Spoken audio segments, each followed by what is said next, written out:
आज हम लोग डिफरेंट काइंड के मॉलिक्यूलर वेलोसिटीज के बारे में जानेंगे। इसमें सबसे पहला है एवरेज वेलोसिटी।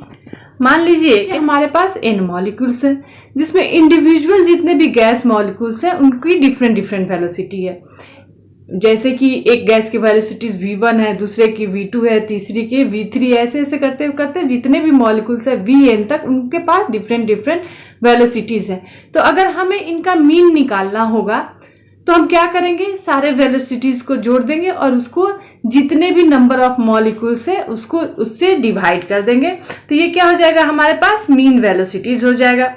तो from Maxwell equation average velocity is given as, और अगर इसके लिए हम अगर फॉर्मूला मैक्सवेल डिस्ट्रीब्यूशन लॉ के थ्रू डिराइव करें तो वो आता है हमारे पास v average is equal to root under 8RT by pi. जी यहाँ पे R जो है गैस कांस्टेंट है, T जो है टेम्परेचर है, M जो है मॉलिक्यूलर मास ऑफ गैस है। पर्टिकुलर गैस के लिए जिसके लिए हम लोग ये एवरेज वेलोसिटी निकाल रहे हैं उसका मास यहाँ पे हम लोग पुट करेंगे। जैसे कि हमने ऑक्सीजन गैस लिया है तो किसी टेम्परेचर पे लेंगे, कोई टेम्परेचर होगा। जैसे अगर रूम टेम्परेचर है तो हम कहेंगे कि यहाँ पे 25 डिग्री जो है टेम्परेचर है, उसको हम केल्विन में कन्वर्ट करेंगे। हमेशा टेम्परेचर को केल्विन में लेना है। मास जो है उस ऑक्सीजन का मास जो होता है 32 ग्राम पर मोल होता है, तो उसको हम लोग क्या करेंगे SI यूनिट में कन्वर्ट करने के लिए केजी में कन्वर्ट करेंगे। तो जिस भी गैस का एवरेज वेलोसिटी निकालना है उसके मास को हम लोग SI यूनिट में करते हुए यहाँ पे पुट करेंगे। वैसे ही अब अगर हम एक सेकेंड, मीन वेलोसिटी क्या था, हमने देखा था कि जितनी भी वेलोसिटीज थी उसको ऐड करके नंबर ऑफ मॉलिक्यूल्स से अगर डिवाइड कर देते हैं तो उसे हम लोग कहते हैं कि ये वेलोसिटीज का मीन है।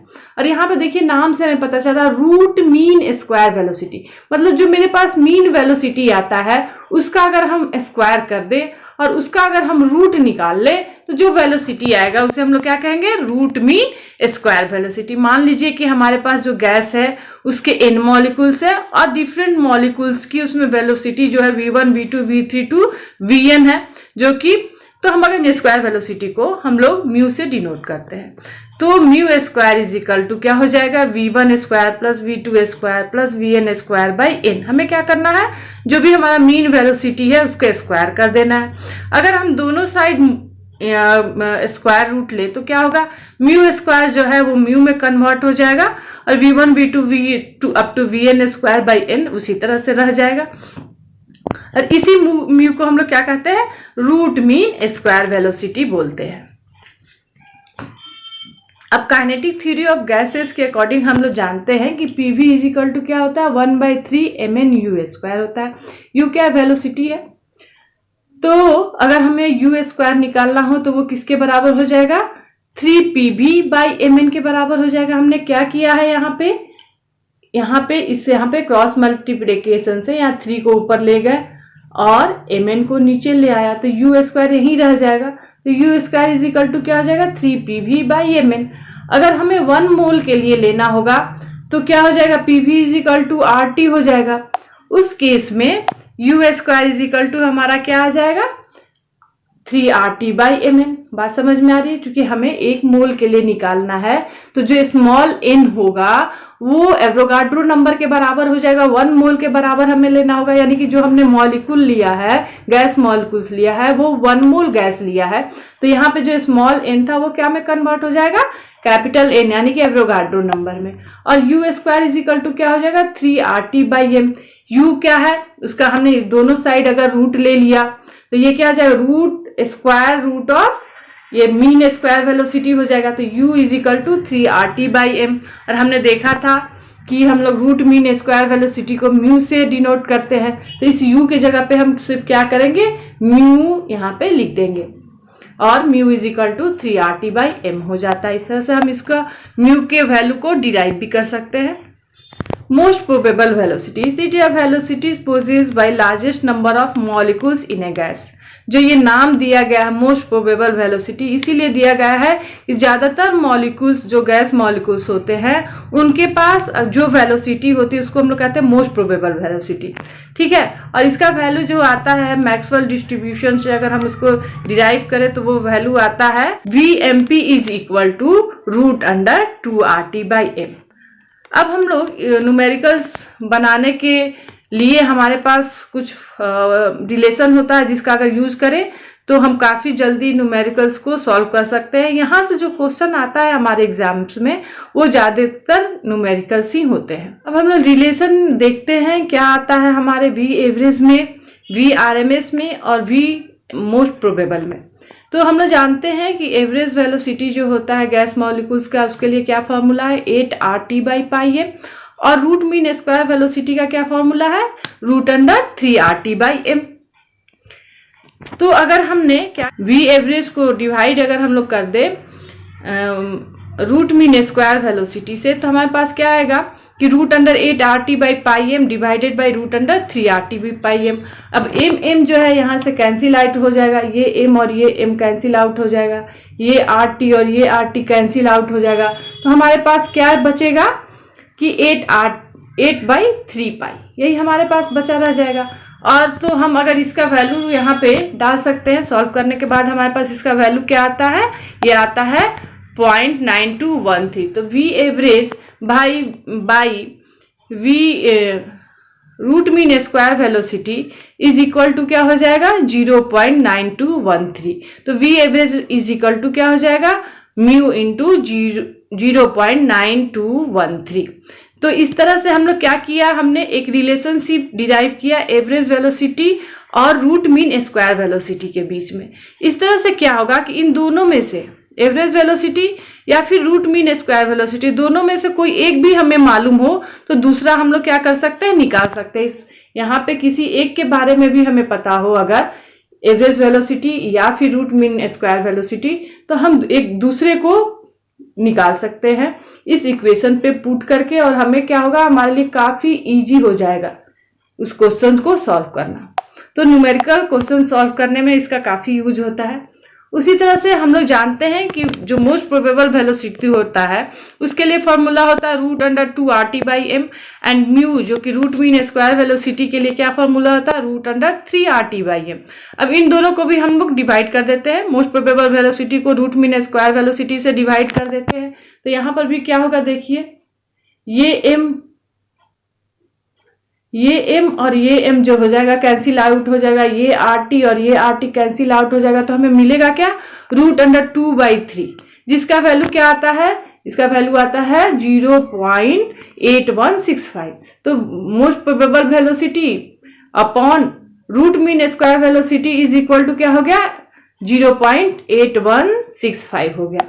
तो most probable velocity is equal to क्या हो जाएगा म्यू इंटू 0.8165। अब ये देखिए इसका क्या फायदा है हमारे पास कि इन दोनों में से कोई भी हमें एक मालूम हो तो दूसरा हम निकाल सकते हैं। तो इसलिए ये दोनों इक्वेशन जो है न्यूमेरिकल बनाने के पॉइंट ऑफ व्यू से काफी ज्यादा इंपॉर्टेंट है और आपको याद ही होना चाहिए, ताकि एक भी दिया हो तो दूसरा आप निकाल सकें।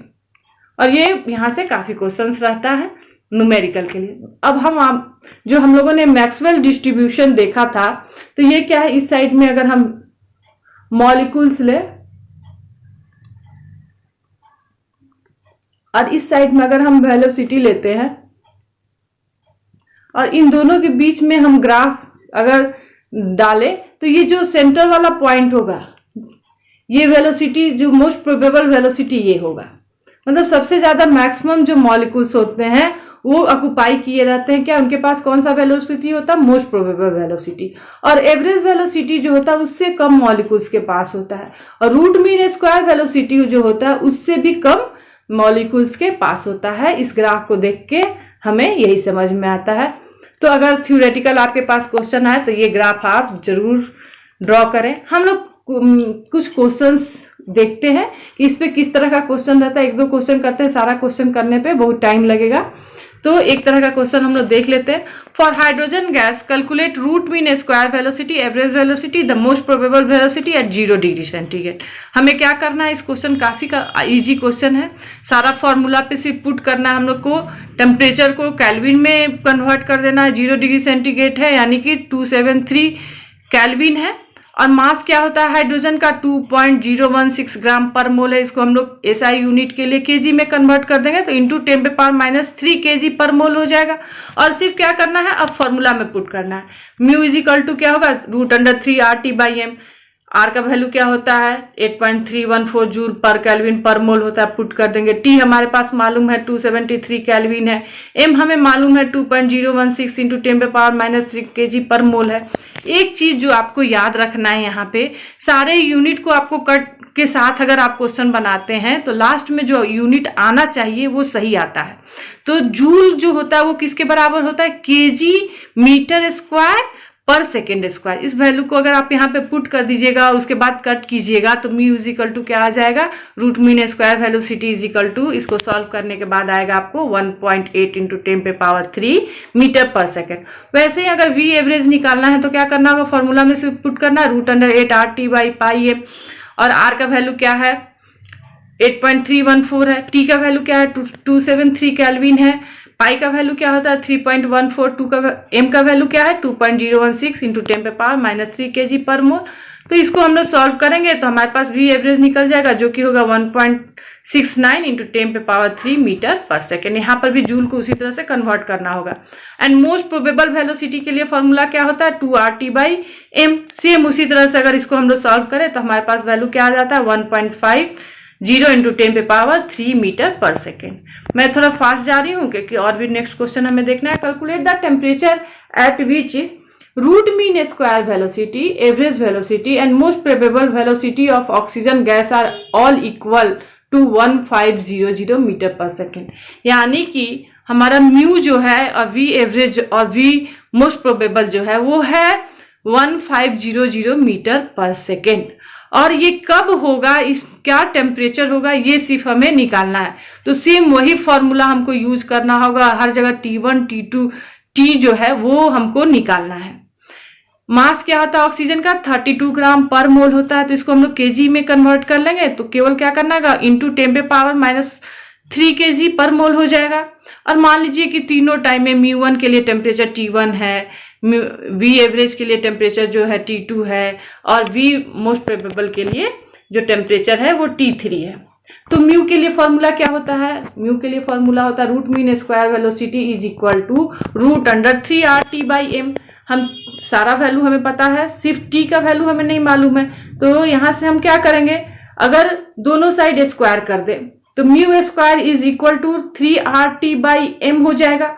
और टी निकालना है चूंकि हमें, तो टी इज इक्वल टू क्या हो जाएगा म्यू स्क्वायर इंटू m/3r। वही हमने यहाँ पे पुट किया है। म्यू स्क्वायर क्या हुआ है 1.5 इंटू 10⁻³ क्योंकि हमने उसको थोड़ा शॉर्ट में कन्वर्ट किया है, कट करने में इजी हो।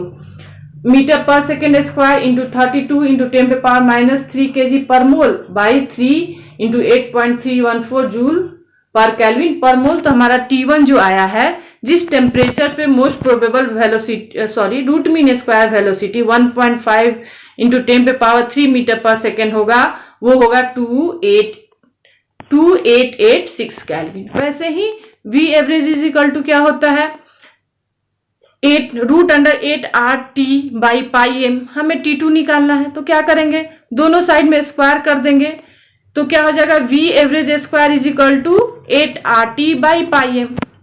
दोनों साइड में अगर हमने स्क्वायर कर दिया तो ये हमारे पास ये फॉर्मूला क्या चेंज हो जाएगा, V average square is equal to root हट जाएगा और 8 RT2/πm ये हो जाएगा। अब इसको क्या करेंगे, हम यहाँ पे क्रॉस मल्टीप्लिकेशन कर लेंगे तो हमें क्या मिल जाएगा T2 is equal to V average का square into pi into m/8r। अब सारे चीज का वैल्यू हम अगर पुट कर दें तो हमें क्या मिलेगा, सारे को हमको पुट कर देना है केवल, तो हमें क्या मिलेगा, यहाँ पे एक वैल्यू आ जाएगा T2 का जो होगा 3399 केल्विन। वैसे ही हम मोस्ट प्रोबेबल वेलोसिटी क्या होता है, मोस्ट प्रोबेबल वेलोसिटी होता है √2 RT/m। हमने दोनों साइड में स्क्वायर कर लिया तो हमारे पास क्या आ जाएगा, V most probable is equal to का स्क्वायर पहले तो is equal to 2r T3 by m, यही वैल्यू आएगा। तो अब हम यहाँ से क्रॉस मल्टीप्लिकेशन कर रहे, क्रॉस कर लीजिए तो क्या हो जाएगा, क्या होगा, T3 is equal to V most probable into m by 2r, और ये इस स्क्वायर हो जाएगा इसका। अब इस वैल्यू को पुट करके हम सॉल्व कर लेंगे तो हमारा T3 का वैल्यू आ जाएगा, जो कि कितने के बराबर होगा, 4330 केल्विन के। इस तरह से काफी इजी इस पे न्यूमेरिकल भी बनाना है।